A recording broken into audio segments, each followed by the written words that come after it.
യേശു എൻ്റെ രക്ഷകൻ, my Xavier. ഇങ്ങനെയൊക്കെ പറയുമ്പോൾ നമ്മൾ എന്താണ് അർത്ഥമാക്കുന്നത്? നമുക്ക് അതിനെക്കുറിച്ചൊന്ന് ചിന്തിച്ചാലോ.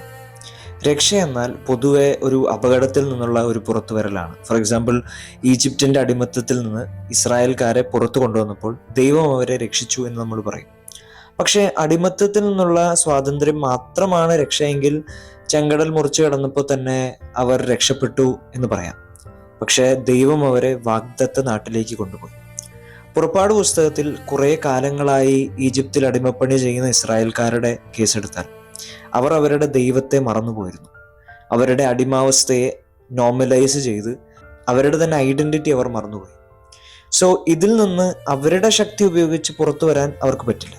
അതുകൊണ്ട് ദൈവം ആ ഇനിഷ്യേറ്റീവ് എടുത്തു. ദൈവം മോശയോട് പറയുന്നത് ഇങ്ങനെയാണ്: ഈജിപ്തിലുള്ള എൻ്റെ ജനത്തിന്റെ ക്ലേശങ്ങൾ ഞാൻ കണ്ടു, അവരിൽ നിന്ന് ഉയർന്നു വരുന്ന രോദനം ഞാൻ കേട്ടു, അവരുടെ യാതനകൾ ഞാൻ അറിയുന്നു.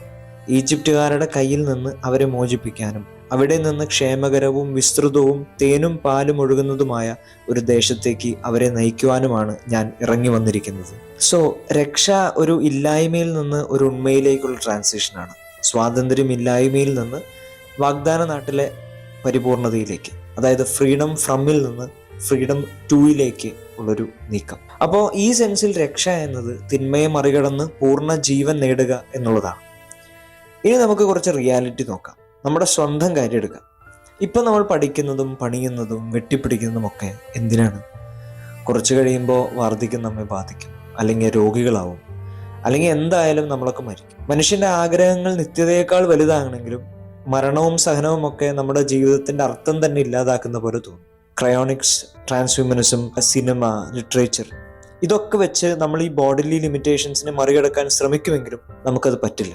പ്രകൃതിയോടുള്ള ഈ ഡിപ്പെൻഡൻസ് തുടർന്നുകൊണ്ടേയിരിക്കും. ഇനി നമ്മുടെ കുടുംബത്തിന്റെ കാര്യം നോക്കാം. എല്ലാവരുടെയും ആഗ്രഹം സ്നേഹമുള്ള, ഒത്തൊരുമയുള്ള, നിലനിൽക്കുന്ന, സാമൂഹികമായി അംഗീകരിക്കപ്പെടുന്ന ഒരു കുടുംബജീവിതം നയിക്കാനാണ്. പക്ഷെ എല്ലാവർക്കും അത് സാധിക്കുന്നുണ്ടോ? ഇനി നമ്മുടെ സമൂഹത്തിന്റെ കാര്യം നോക്കിയാൽ ഇവിടെ എപ്പോൾ ന്യൂസ് പേപ്പർ തുറന്നാലും അനീതി, അക്രമം, യുദ്ധം, ദാരിദ്ര്യം. എന്നാൽ നമ്മുടെ ഒക്കെ മനസ്സിൽ നീതിയുള്ള, ക്രമമുള്ള, സമാധാനവും സമൃദ്ധിയുമുള്ള ഒരു പൊളിറ്റിക്കൽ സിറ്റുവേഷനാണ്. വേറൊരു രീതിയിൽ പറഞ്ഞാൽ ഭൂമിയിലെ ഒരു സ്വർഗമാണ് നമ്മൾ ആഗ്രഹിക്കുന്നത്. ചരിത്രത്തിൽ നോക്കിയാൽ പലരും ഈ ഭൂമിയിൽ ഞങ്ങൾ സ്വർഗം പണിതു തരാമെന്നും പറഞ്ഞു വന്നു. പക്ഷേ അവർക്ക് ആർക്കും അത് ചെയ്യാൻ സാധിച്ചില്ല. ഇനി ആത്മീയമായി നോക്കിയാൽ ചെയ്യാൻ ആഗ്രഹിക്കുന്ന നന്മയല്ല, പലപ്പോഴും നമ്മൾ ചെയ്യാൻ ആഗ്രഹിക്കാത്ത തിന്മയാണ് ചെയ്യുന്നത്. നല്ലവനായി ജീവിക്കാൻ എന്നോട് തന്നെ എനിക്ക് യുദ്ധം ചെയ്യേണ്ടി വരികയാണ്. ഈ യുദ്ധം ജയിക്കാൻ പലരും പല അടവുകളും പയറ്റി, പക്ഷെ ആർക്കും അത് സാധിച്ചില്ല. നമ്മുടെ അവസ്ഥ ചിറകൊടിഞ്ഞ പക്ഷിയെ പോലെയാണ്. കാര്യം സാഡാണെങ്കിലും പറക്കാനാണ് ആഗ്രഹം. നമ്മുടെ ഹൃദയം അഗസ്റ്റിൻ പറയുന്നത് പോലെ റെസ്റ്റ്ലെസ് ആണ്. സന്തോഷം തേടിയുള്ള ഒരു റെസ്റ്റ്ലെസ്നെസ്. സന്തോഷം കിട്ടാൻ ഭൗതികമായ ആഗ്രഹങ്ങൾ സാധിച്ചാൽ മതി എന്ന് മാർക്സും ഫ്രോയിഡും ആധുനിക സയൻസ് ആൻഡ് ടെക്നോളജിയും ഒക്കെ പറഞ്ഞു.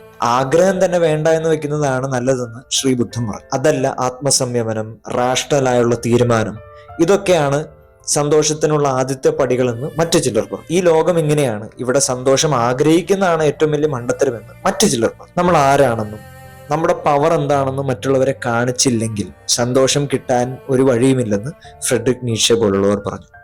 എന്നാൽ നന്മ ചെയ്ത് ജീവിക്കുന്നതാണ് സന്തോഷത്തിന്റെ ബേസ് എന്ന് ഇമ്മാനുവൽ കാന്റ് പറഞ്ഞു. സന്തോഷം എന്ന് പറയുന്ന സാധനം ഉണ്ടോ എന്ന് പോലും ചില തത്വചിന്തകർ ചോദിച്ചു തുടങ്ങി. So basically man is helpless, ഈജിപ്തിലെ ഇസ്രായേൽക്കാരെ പോലെ. അതുകൊണ്ട് only God can help us. നമ്മുടെ മുൻപിലുള്ള ഈ പ്രശ്നം, ഈ ഡിസോർഡറിന്റെ റൂട്ട് എന്താണ്? ബൈബിൾ പറയും ഇറ്റ്സ് നോട്ട് നാച്ചുറൽ. ദൈവം എല്ലാം നന്മയായാണ് സൃഷ്ടിച്ചത്. പക്ഷെ ഇത്തരം തിന്മ ലോകത്തിലേക്ക് വന്നതും നമുക്ക് നമ്മളോട് തന്നെയും മറ്റുള്ളവരോടും മറ്റു സൃഷ്ടികളോടും ഒക്കെയുള്ള ഈ ഹാർമണി നഷ്ടമായതിന്റെ കാരണം മനുഷ്യനും ദൈവവും തമ്മിലുള്ള ബന്ധം നഷ്ടപ്പെട്ടു എന്നതാണ്.